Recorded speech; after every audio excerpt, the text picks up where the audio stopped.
سورہ طلاق 2-3 نمبر آیت کی گھر جا کے تلاوت کرے. رب کریم نے فرمایا وَمَن يَتَّقِ اللَّهَ يَجْعَل لَّهُ مَخْرَجًا، فرمایا جب تو اللہ سے ڈرے گا تو اللہ ہر مشکل سے نکلنے کا تجھے رستہ عطا فرما دے گا.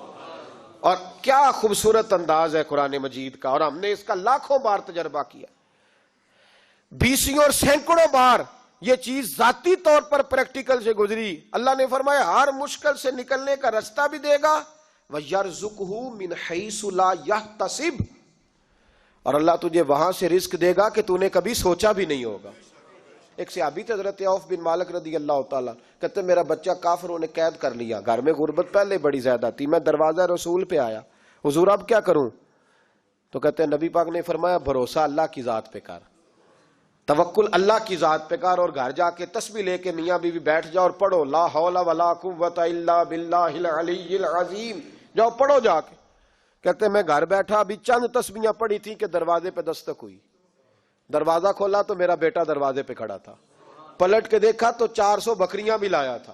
اور میں نے کہا بیٹا یہ کیسے آ گئی؟ کہنے لگے ابا جی مجھے ایک حویلی میں کافروں نے قید کیا ہوا تھا، میں بڑا پریشان تھا، لیکن ابھی تھوڑا دیر پہلے پتہ نہیں کیا ہوا ہے، میں نے یوں ہاتھ لایا تو رسیاں کھل گئیں، باہر نکلا ہوں تو 2-3 بندوں پہ نیند کا ایسا غلبہ تھا کہ بے ہوش ہو کے گرے ہوئے تھے.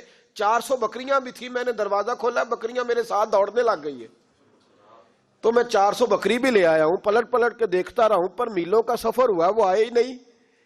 تو والد کہنے لگے بیٹا چلو پہلے مصطفیٰ کریم سے جا کے پوچھ لے، دیکھیں کیسے مالی مسئلے حل ہوتے ہیں. حضور سے جا کے پوچھیں کہ ہمارے لیے جائز بھی ہے کہ نہیں.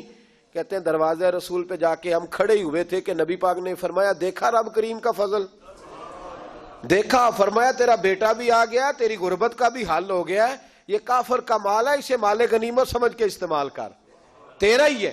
امام قرطبی نے لکھا ہے حضرت انس بن مالک رضی اللہ تعالیٰ عنہ کہتے ہیں ایک شخص حضور کی بارگاہ میں آیا کہ یا رسول اللہ صلی اللہ علیہ وسلم غربت بڑی ہے، بڑا دکھی ہوں، بڑا پریشان ہوں. تو حضور نے وظیفہ بتایا، فرمایا جب بھی گھر جاؤ نا گھر والوں کو سلام کہنی ہے. تو نبی پاک صلی اللہ علیہ وسلم نے فرمایا جب بھی گھر جا السلام علیکم کہہ اور 3 دفعہ سورۃ اخلاص پڑھ دے، اور سورت بھی وہ بتائی جو سب کو آتی ہے، قل هو اللہ احد اللہ الصمد لم یلد ولم یولد ولم یکن لہ کفوا احد.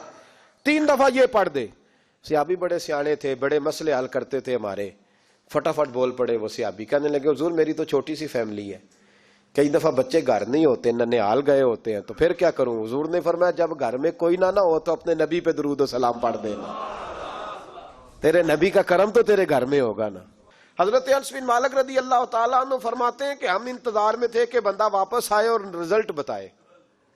کہتے ہیں وہ کچھ دنوں کے بعد واپس آئے تو عجیب بات کی انہوں نے. ہمسایوں سے کئی دفعہ بندے کی نہیں نا اتنی بنتی، اور کئی دفعہ لگتا ہے کہ میرا ہاتھ اوپر ہی رہے، یہ کہیں مجھ سے تگڑے نہ ہو جائے. کہتے ہیں وہ آئے تو نبی پاک صلی اللہ علیہ وسلم نے کہا کیا حال ہے تیرا؟ تو عرض کرنے لگے یا رسول اللہ صلی اللہ علیہ وسلم وظیفہ تو میں نے اپنے لیے پوچھا تھا اور میرے تو ہمسائے بھی امیر ہو گئے. حضور وہ تو میں نے اپنے لیے پوچھا تھا اور میرے دائیں بائیں والے لوگوں کو بڑی برکت ہوئی ہے. تو میرے محبوب مسکرانے لگے. حضور فرمانے لگے گویا برکتیں تیرے گھر میں جب برسی ہیں تو چھن چھن کے ان کا فیض اللہ نے تیرے ہمسایوں کو بھی عطا فرمایا.